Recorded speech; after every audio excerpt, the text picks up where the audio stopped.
Do some places on Earth have a so-called dark energy that causes mysterious and strange things to happen?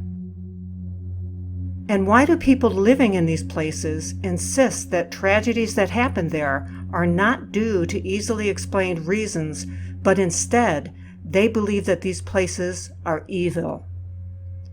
Does this sound like some kind of myth? Or could there be some places that contain evil and malevolent forces? There are those that say Nome, Alaska is one such place. On the surface, a place like Nome doesn't appear to be a place that dark entities or evil spirits would want to reside. It's a cold, isolated town and very difficult to get to. With a population less than 4,000, the small town of Nome isn't a place that invites many tourists or adventure seekers. If you are not familiar with Alaska, you might recognize Nome as the ending place of the annual Iditarod sled dog race. Nome also claims to have the world's largest gold mining pan. But it's no laughing matter that between 1960 and now, over 40 people have mysteriously disappeared in Nome and throughout the small surrounding villages. That seems like a lot of missing people for such a remote and sparsely populated area, doesn't it? While being a relatively small town, Nome is the commercial hub in northwest Alaska's nearly isolated Seward Peninsula. It is the closest thing to a big city for miles around. Nome is also a town many native village elders in Alaska and Siberia warn their people to stay away from. But why would they want their people to stay away? The reason was simple. People disappear over there, a tribal leader told reporters from the Anchorage Daily News in 2005. Rumors of disappearances have been known for years. In fact, a tribal council member had been calling for a federal investigation since 1998. But it was the case of a murdered Native American girl that brought Nome into the national spotlight. An article in the Anchorage Daily News stated that this murder, allegedly committed by a local police officer, prompted tribal council members in Nome and throughout nearby villages to speak openly about the many disappearances that occurred over the past years. In 2005, there was the case of Eric Apatiki, a 21-year-old man from a village on St. Lawrence Island. He headed out from the village with the plans of visiting his pregnant girlfriend in nearby Nome. Eric also planned on cashing his benefits check and buying some supplies before returning to his village. Apparently, he had not heard or did not heed the warnings from the tribal elders. Eric set out for Nome and was never seen and never heard from again. Apatiki's mother wrote a desperate and tragic letter to the town's newspaper, the Nome Nugget, telling its readers about her son's disappearance. Still, he could not be found. Finally, in the summer of 2005, tribal leaders' long-time request for a federal investigation of the many disappearances was granted.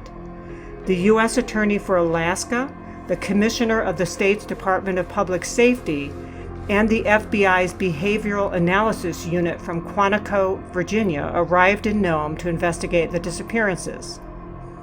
The FBI conducted interviews and investigated every lead to find potential links between the victims.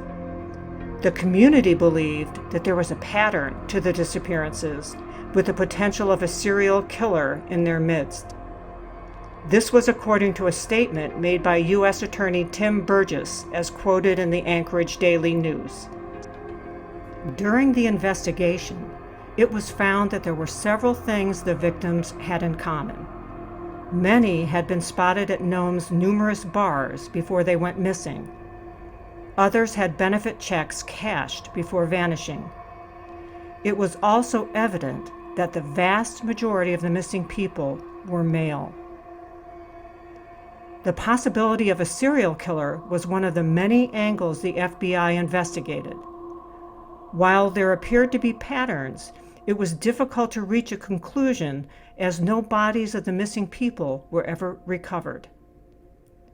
The fact that many of the victims vanished without a trace led other non-government investigators to speculate that something more sinister and perhaps supernatural had occurred. According to UFO experts, Nome has long been viewed as an active spot for alien visitations. In part, the presence of such phenomena as the aurora borealis, also known as the northern lights, in the winter sky may have contributed to this belief. The northern lights were known for generating electromagnetic forces, which would be used by aliens, it was argued. Also, UFO sightings in Alaska are quite common, and the area known as the Alaska Triangle is particularly active. With the amount of landmass in Alaska, UFO experts have theorized that aliens might have established a base in the outer wilderness. 10 years ago, this would have sounded a little crazy. But with the recent admissions by the U.S. government that there are unknown objects in our airways, who knows? A definitive link between UFOs and the missing people were never found, though. The alien abduction speculation gained nationwide attention in 2009 when Universal Pictures released a movie titled The Fourth Kind that portrayed the Nome disappearances as alien abductions. The script told the story of psychologist Dr. Abigail Tyler, who used hypnosis to uncover memories of alien abductions of some of her patients in Nome. Although the film was a hit and did well at the box office, Universal would ultimately have to pay fines to a Nome newspaper for using fictional quotes from the paper in the movie.